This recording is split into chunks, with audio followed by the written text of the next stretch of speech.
नमस्कार मित्रों, अपने चैनल में सभी श्रोताओं का स्वागत करता हूं। आज पुनः लेकर उपस्थित हूं स्वामी विवेकानंद जी के विचार और विषय है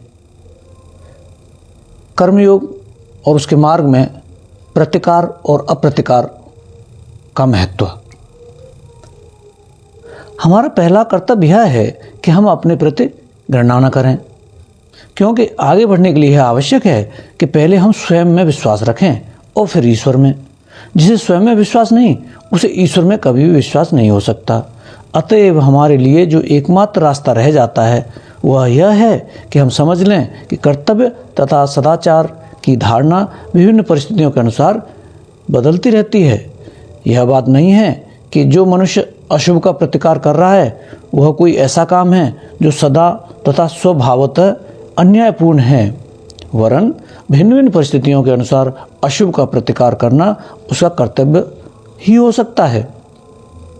संभव है श्रीमद् भागवत गीता का 2वां अध्याय पढ़कर तुम पाश्चात्य देश वालों में से बहुतों को आश्चर्य हुआ हो, क्योंकि उस अध्याय में भगवान श्री कृष्ण ने अर्जुन को कपटी तथा डरपोक कहा है, और वह इसलिए कि अर्जुन ने अपने संबंधियों मित्रों से यह कहकर लड़ने अथवा संघर्ष करने से इनकार कर दिया था कि अहिंसा परम धर्म है।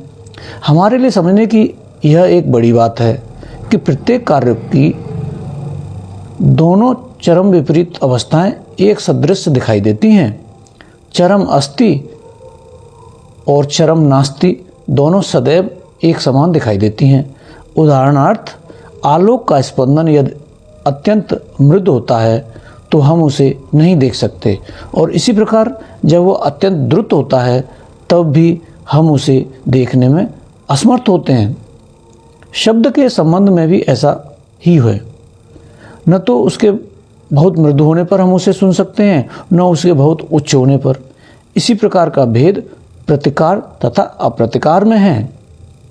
एक मनुष्य इसलिए प्रतिकार नहीं करता कि वह कमजोर है, सुस्त है, असमर्थ है। दूसरी ओर एक दूसरा मनुष्य है जो यह जानता है कि यदि वह चाहे तो जबरदस्त प्रतिकार कर सकता है, परंतु फिर भी वह केवल इसलिए प्रतिकार नहीं करता,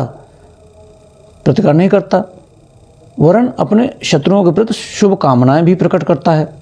अतः वह मनुष्य जो दुर्बलता के कारण प्रतिकार नहीं करता वो पापग्रस्त होता है और इसलिए अप्रतिकार से कोई लाभ नहीं उठा सकता। परंतु दूसरा मनुष्य यदि प्रतिकार करे तो वह भी पाप का भागी होता है।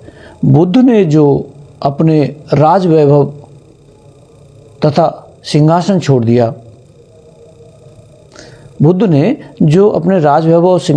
दिया, उसे हम सच्चा त्याग कह सकते हैं। परंतु एक भिखारी के संबंध में त्याग का कोई प्रश्न ही नहीं उठता, क्योंकि उसके पास जो त्याग करने को कुछ है ही नहीं। अतएव जब हम अप्रतिकार तथा आदर्श प्रेम की बात करते हैं तब यह विशेष रूप से नज़र रखना आवश्यक है कि हम किस विषय की ओर लक्ष्य कर रहे हैं। हमें पहले यह ध्यानपूर्वक सोच लेना चाहिए कि हम में प्रतिकार की शक्ति है भी या नहीं।